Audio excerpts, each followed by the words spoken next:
pasi kanë vdekur, janë dërguar varrosur në varrezat në Dragudan.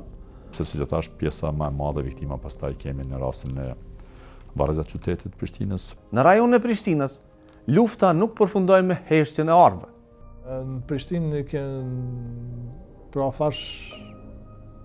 kem pasur raste që janë marrë nga këto varrezat edhe ortodokse dhe janë sjellë në IML. Numri i caktuar i viktimeve ka qenë nga rastet që kanë vdekur në shtëpinë e plagjëve në Prishtinë. Janë dërguar pasi kanë vdekur, janë dërguar varrosur në varrezat në Dragudan dhe pastaj janë zhvarrosur për të sjellë në IML. Në IML janë shruar proceset të ekzaminimit, identifikimit, mirë po të një numër i caktuar s'ka mundur të identifikohen.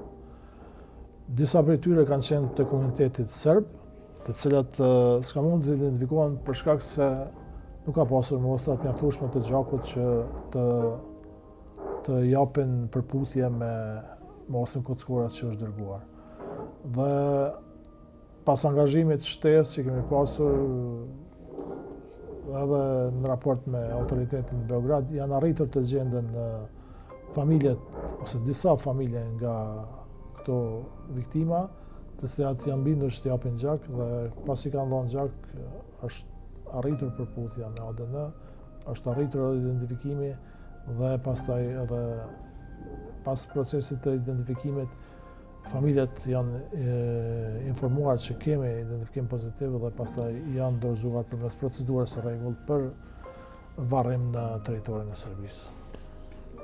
Edhe pse si që thash, pjesa më e madhe viktima pastaj kemi në rastin e varrezat qytetit Prishtinës, pra në lagjen e Arbëria, po edhe në lagjen Matë dhe në Hajvalin, dhe po e theksojmë me qëllim lagjen Matë dhe Hajvalin, për shkak se që të dyjat janë lokacione që janë pjesë e agjendës, por gjithmonë trajtuara gjithsesi me shumë prioritet, po edhe me shumë kujdes për të evituar çdo gabim të mundshëm. Dhe kur e shohim historikun e gërmimeve këto raste, pra nga ato 2500 deri 2700 lokacione që potencova, e shohim që në vazhdimsi janë trajtuar gjatë tyre në 27 vite këto lokacione, por prapë në bazë të gjitha analizave që kemi bërë, pra në kuptimin e shqyrtimit të otësishëm të gjitha informatat që kemi pranuar ose që presim të pranojmë, ose që po i pranojmë, një veçantë këtë rast po flas për informata nga arkiva ndërkombëtare përmes Komitetit Ndërkombëtar Shkëlqysh, por nuk po flas për informata që do duhet vinin nga arkivat e Serbisë. Mbas të analizave ne kemi konkluduar që ende këto lokacione kemi